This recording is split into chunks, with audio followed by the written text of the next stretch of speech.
የትግራይ ጊዜያዊ አስተዳደር ከመመስረቱ በፊት የነበሩ አዋጆችና ደንቦች ተፈጻሚነት ላይ የህገ መንግስት ትርጉም ውሳኔ ተሰጠ።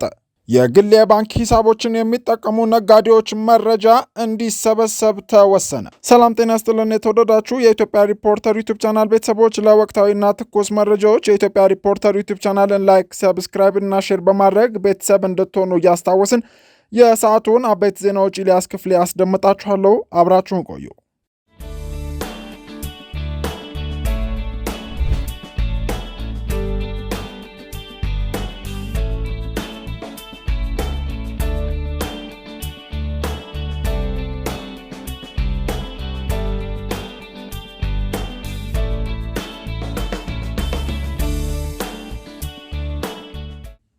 የትግራይ ጊዜያዊ አስተዳደር ከመመስረቱ በፊት የነበሩ አዋጆችና ደንቦች ተፈጻሚነትን በተመለከተ የቀረበው አቤቱታ የህገ መንግስት ትርጉም ያስፈልገዋል የሚል ውሳኔን አገኘ። በትግራይ ክልል የደቡብ ምዕራብ ማዕከላዊ አስተዳደር ፍርድ ቤት የህገ መንግስት ትርጉም ጥያቄ ቀርቦበት የነበረውና በህገ መንግስት አጣሪ ጉባኤ ውሳኔ ተሰጥቶበት በይግባኝ ለህገ መንግስት ትርጉምና የውሳኔ አፈጻጸም ክትትል ቋሚ ኮሚቴ ለመጨረሻ ውሳኔ ቀርቦ ሲመረመር የቆየው አቤቱታ የህገ መንግስት ትርጉም ያስፈልገዋል የሚል ውሳኔ ተሰጥቶታል። የትግራይ ጊዜያዊ አስተዳደር ከመመስረቱ በፊት የጸደቁ አዋጆችና ደንቦች ተፈጻሚነት ጉዳይ ያስነሳው የህገ መንግስት ትርጉም ክርክር የህገ መንግስት ትርጉም ያስፈልገዋል የሚል ውሳኔ ያገኘው የነበረው መንግስት ህጋዊነት እንዲሁም የወንጀል ህጎችን የማውጣት ህገ መንግስታዊ ስልጣን ተመርምሮ እንደሆነ የህገ መንግስት አጣሪ ቦርዱ ለሪፖርተር ገልጿል። የህገ መንግስት ጉዳዮች አጣሪ ጉባኤ የሚሰጣቸው የህገ መንግስት ትርጉም ውሳኔዎች ላይ የሚቀርቡ የይግባኝ አቤቱታዎችን መርምሮ የመጨረሻ የውሳኔ ሐሳብ ለፌዴሬሽን ምክር ቤት የማቅረብ ስልጣንና ኃላፊነት የተሰጠው የህገ መንግስት ትርጉምና የውሳኔ አፈጻጸም ክትትል ቋሚ ኮሚቴም ማክሰኞ መስከረም 27 ቀን 2017 ዓ.ም ተካሂዶ በነበረው ስድስተኛው የኢፌዴሪ የፌዴሬሽን ምክር ቤት 5ኛ ዓመት የሥራ ጊዜ አንደኛ መደበኛ ስብሰባ የህገ መንግስት ትርጉም ያስፈልጋቸዋል እንዲሁም አያስፈልጋቸውም ያላቸውን መዝገቦች አቅርቦ ነበር። ቋሚ ኮሚቴው ዘንድሮ 13 የህገ መንግስት ትርጉም አቤቱታ ይግባኞችን መርምሮ የህገ መንግስት ትርጉም ያስፈልጋቸዋል በማለት የውሳኔ ሐሳብ ያቀረበ ሲሆን 92 የይግባኝ አቤቱታዎች የህገ መንግስት ትርጉም አያስፈልጋቸውም በሚል የውሳኔ ሐሳብ ለፌዴሬሽን ምክር ቤት አቅርቦ አጸድቋል። ከነዚህ በተጨማሪም ተጨማሪ ማብራሪያ የሚፈልጉ ያላቸውን ጉዳዮች መኖራቸውንም ቋሚ ኮሚቴው በዕለቱ ባቀረበው የሥራ አፈጻጸምና የእቅድ ሪፖርት ላይ አካቶ ገልጾ ነበር። የፌዴሬሽን ምክር ቤት የህገ መንግስት ጉዳዮች አጣሪ ጉባኤ ትርጉም ያስፈልገዋል በሚል ለምክር ቤቱ ከቀረቡ መዝገቦች አንዱ ደግሞ የትግራይ ክልልን የተመለከተው የህገ መንግስት ትርጉም አቤቱታ የነበረ ሲሆን በመጨረሻም በተሰጠው ውሳኔ የትግራይ ክልል የደቡብ ምዕራብ ማዕከላዊ አስተዳደር ፍርድ ቤት ክርክር ውድቅ ሆኖበታል።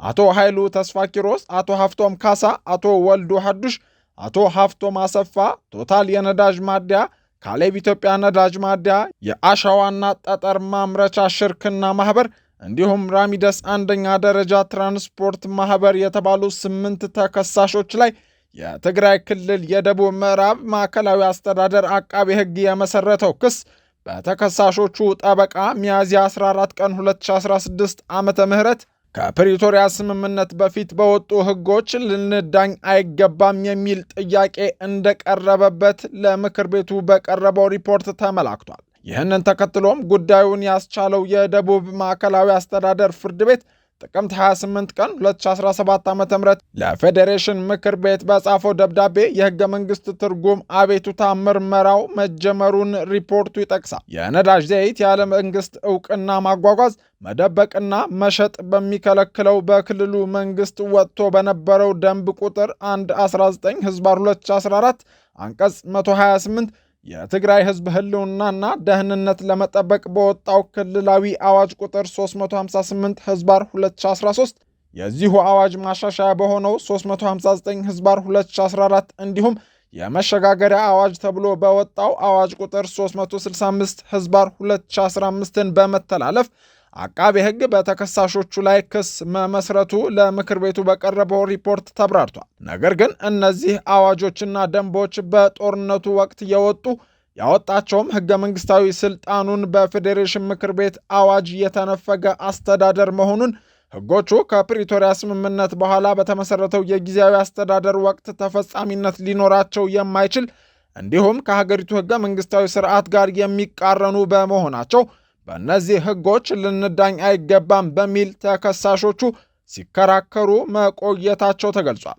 ይሁን እንጂ ከፕሪቶሪያ በኋላ የተመሰረተው የጊዜያዊ አስተዳደር ያወጣው ደንብ ቁጥር 4/2016 እነዚህን የቀደሙ አዋጆችና ደንቦች ከፕሪቶሪያ በኋላም ተፈጻሚነት እንዲኖራቸው መደረጉን በማጣቀስ አቃቤ ሕጉ ተከሳሾቹ ሊጠየቁ እንደሚገባ ሲከራከርም ቆይቷል። ተከሳሾቹ የሚያቀርቡት አቤቱታ ከፕሪቶሪያ በፊት በነበሩ ሕጎች አንዳኝም የሚል እንጂ እነዚህ ሕጎች ከፌዴራላዊና ሕገ መንግስታዊ ስርዓቱ ጋር ይቃረናሉ የሚል ስላልሆነም አቤቱታቸው ውድቅ ይደረግ ብሎ አቃቤ ሕጉ መጠየቁም ተመላክቷል። ይህንኑ አቤቱታ የመረመረው የሕገ መንግስት አጣሪ ጉባኤው በሰጠው ውሳኔም በወቅቱ የነበረው የትግራይ አስተዳደር ከሕግ ውጪ በተናጠል ምርጫ በማካሄዱ ሕገ መንግስታዊ ቅቡልነትም ሆነ ሕጋዊነትን ማጣቱን መነሻ አድርጓል ተብሏል።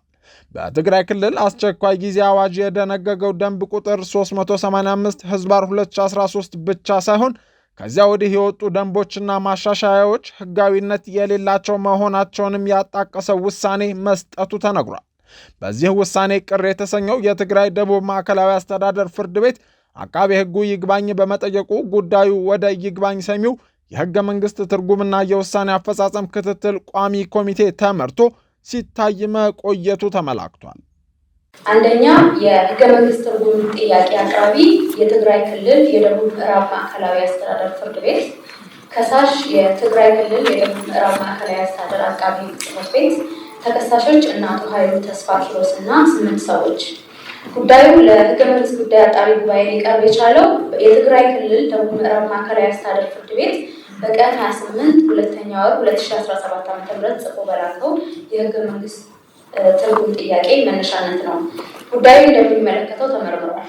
የፌዴራል ፌዴሬሽን ምክር ቤት በቀን 30 12ኛ ወር 2012 ዓ.ም ባካሄደው ስብሰባ የትግራይ ክልል ያወጣው የምርጫ አዋጅ ቁጥር 351/2012 እና የምርጫ ኮሚሽን በማቋቋም ሲያከናውን የነበረው የምርጫ እንቅስቃሴ የኢፌዴሪ ሕገ መንግስት የሚቃረን በመሆኑ ሕገ መንግስታዊ አይደለም በማለት በመዝገብ ቁጥር 87/12 ላይ የሕገ መንግስት ትርጉም ውሳኔ አስተላልፏል። የክልሉ ምክር ቤት ይህ ሕገ መንግስታዊ ነው ተብሎ የሕገ መንግስት ትርጉም የተሰጠበትን ውሳኔ በመቃረን ተቃውሞ ያወጣቸው የአስቸኳይ ጊዜ አዋጅ ቁጥር 358/2013 እና አዋጁን ተከትሎ በክልሉ ካቢኔ የወጡት ደንብ ቁጥር 115/2014 እና ማሻሻያዎቹ ደንብ ቁጥር 117/2014 እና 119/2014 ይህ ሕገ መንግስታዊ ናቸው። የሕገ መንግስቱ አንቀጽ 93 ንዑስ አንቀጽ 1 ፊደል ለክልሎች የአስቸኳይ ጊዜ አዋጅ ማወጅ የሚችሉት የተፈጥሮ አደጋ ሲያጋጥም ወይም የህዝብን ደህንነት አደጋ ላይ የሚጥል በሽታ ሲከሰት ነው በማለት ይደነግጋል። የትግራይ ክልል የአስቸኳይ ጊዜ አዋጅ ቁጥር 358/2013 ያወጀው የተፈጥሮ አደጋ አጋጥሞት ወይም ደግሞ የህዝብን ደህንነት አደጋ ላይ የሚጥል በሽታ ስለተከሰተ ሳይሆን ጦርነት ለመመከት ያስችለኛል በሚል ስለሆነ አዋጁ ሕገ መንግስታዊ ነው።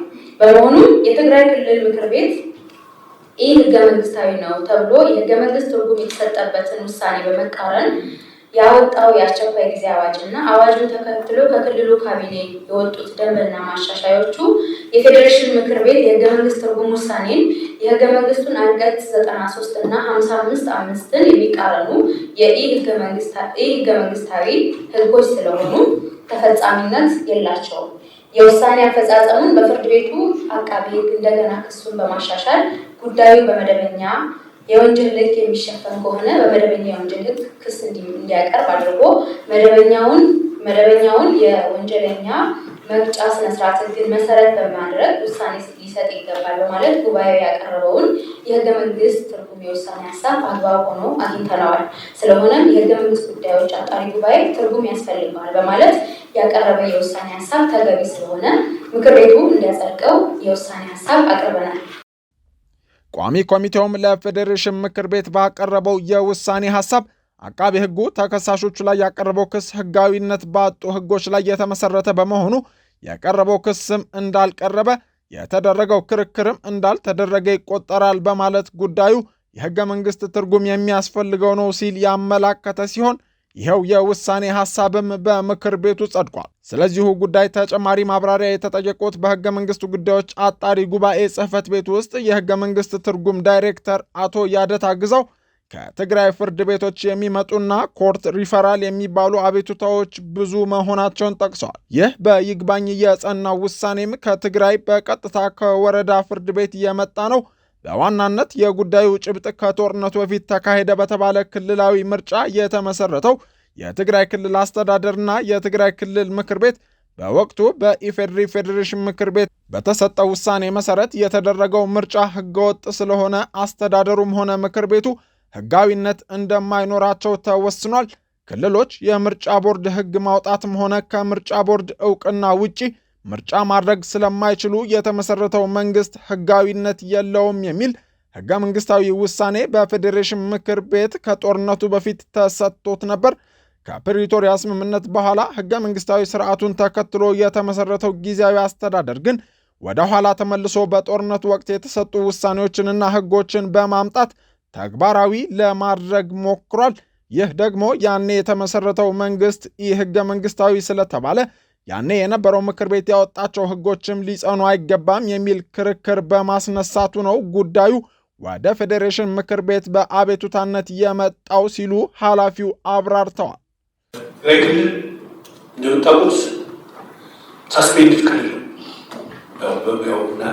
ምክር ቤት የነበራቸው ሰዎች ሳስፔንድ ያደረጋቸው ምክር ቤቱ ሳስፔንድ ተደርጓል። አስፈጻሚ አካሉ ሳስፔንድ ተደርጓል። አሁን ምን ያደርጋል? ደንብ ያወጣል፣ አዋጅ ያወጣል። ደንብ ያወጣና ተፈጻሚ ሊያደርግ ይፈልጋል። ብዙ ችግር የለውም። ግን የሚወጡት ደንቦች አጠቃላይ የፌዴራል ስርዓቱን የሚጎዱ ናቸው። ለምሳሌ ትግራይ ክልል ጠቅላይ ፍርድ ቤት ላይ ይግባኝ የሚጠይቅ ሰው ይግባኝ የሚሰጠው ለፌዴራል በቃ ትግራይ ክልል ላይ ከተወሰነብህ ይግባኝ የምትለው ለፈጣሪ ብቻ ነው የሚል አይነት አፕሮች ያለው ነገር ነው ብዙ እየቀረበ ያለውና በዚህ መንገድ ትክክል አይደለም። ስለዚህ የፌዴሬሽን ምክር ቤት የወሰነው ውሳኔ በ2012 ዓ.ም የሚታወቅ ውሳኔ ስለሆነ በዚህ ውሳኔ መሰረት ኤሊጂብል አይደለም አዋጅ ማውጣት፣ ደንብ ማውጣት፣ ያን ደንብ ተፈጻሚ የማድረግ ስልጣን የለህም የሚል ውሳኔ ነው። በነገራችን ላይ እኛ እዛ አካባቢ ያለውን አካል ጠርተን ምንድነው እየሆነ ያለው ብለን አንዳንድ ውይይቶችን ንግግሮች ማድረግ እንፈልጋለን። ትንሽ ወጣ ያለ ከአጠቃላይ ከፌዴራል ስርዓቱ ወጣ ያለ ነገር ስላለ እሱን መልክ ለማስያዝ የቀረበ ውሳኔ ሀሳብ ነው። ህግን ተከትሎ ምክንያቱም ባለፈው በክልሉ ውስጥ አስቸኳይ ጊዜ አዋጅ እንዲታወጅ በወሰነው ውሳኔ መሰረት ያን ውሳኔ የሚጥስ ውሳኔ ሆኖ ስላገኘ ነው የተወሰነ ውሳኔ ደረጃ ለመስጠት ነው። የትግራዩን አቤቱታ ለመወሰን ሁለት ነገሮች በዋናነት መለኪያ መስፈርት ሆነው መታየታቸውን አቶ ያደታ አክለው አንደኛው ከጦርነቱ በፊት የነበረው አስተዳደራዊ መዋቅር ህገ መንግስታዊነት ያሟላል፣ እንዲሁም ያወጣቸው ህጎችና ደንቦች ህጋዊነት አላቸው ወይ የሚለው ነው ብለው በሁለተኛነት ደግሞ የወንጀል ጉዳዮችን በተመለከተ ህጎችን የማውጣት ስልጣን በዋናነት የፌዴራል መንግስቱ ስልጣን ሆኖ ህጎችንና ቅጣቶችን ጭምር ግን የነበረው መንግስት አውጥቷል የሚል ነው በማለት ውሳኔው የጸናበትን የህግ አመክንዮ አብራርተዋል። ተከሳሾቹን በፌዴራል በወጡ መደበኛ የወንጀል መቅጫ ህጎች ከመክሰስ ይልቅ አቃቤ ህጉ ወደ ኋላ ተመልሶ ህጋዊነት በሌለው አስቸኳይ ጊዜ አዋጅና ደንቦች ላስጠይቅ ማለቱ ለውሳኔው ግብዓት መሆኑንም ጠቅሰዋል።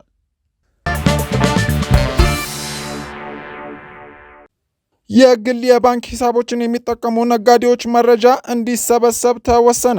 ብሔራዊ ባንክ የንግድ ድርጅቶችንና ግለሰብ ነጋዴዎች የባንክ አጠቃቀምን በሚመለከት መመሪያ አውጥቷል። የኢትዮጵያ ብሔራዊ ባንክ ባደረገው ምርመራ ቁጥራቸው ቀላል የማይባሉ የባንክ ደንበኞች በዋናነት የንግድ ድርጅቶችና ግለሰብ ነጋዴዎች ለንግድ ስራቸው ተብሎ ከተከፈተውና በሚመለከተው የግብር ሰብሳቢ ተቋም ካስመዘገቡት የባንክ ሂሳቦች ውጪ የግል የባንክ ሂሳባቸው ወይም የሶስተኛ ወገን የባንክ ሂሳብ ተጠቅመው የተለያዩ የንግድ ግብይቶችና የገንዘብ እንቅስቃሴዎች እየፈጸሙ መሆናቸውን አረጋግጫለሁ ብሏል። ድርጊቱ ከግብር ሰብሳቢ ባለስልጣናት ቁጥጥርና ክትትል ለመሸሽ የሚደረግ ተግባር ከመሆኑም በተጨማሪ በዚህ አግባብ የሚፈጸሙ የፋይናንስ ግብይቶችና የገንዘብ እንቅስቃሴዎች የወንጀል ፍሬ ወይም ሽብርተኝነትን በገንዘብ ከመርዳት ጋር የተያያዙ አሊያም የተገናኙ ሊሆኑ ስለሚችሉ እነዚህንና መሰል ተግባራትንም ለመግታት አስፈላጊው የተቀናጀ እርምጃ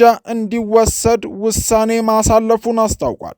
ድርጊቱን ለመቆጣጠርና የፋይናንስ ስርዓቱን ጤናማነት፣ ታማኝነትና በአጠቃላይ የኢኮኖሚ ደህንነት ለመጠበቅ ለሁሉም ባንኮች የግል ባንክ ሂሳቦችን ለንግድና ለህገወጥ ድርጊት የሚጠቀሙ ደንበኞችን አስመልክቶ አስፈላጊ መረጃዎችን በማደራጀት እንዲልኩ የኢትዮጵያ ብሔራዊ ባንክ በአዋጅ ቁጥር 1359/2017 በተሰጠው ስልጣን መሰረት መመሪያ ማስተላለፉን ዛሬ ጥቅምት 14 ቀን 2018 ዓ.ም ባወጣው መግለጫ አስታውቋል።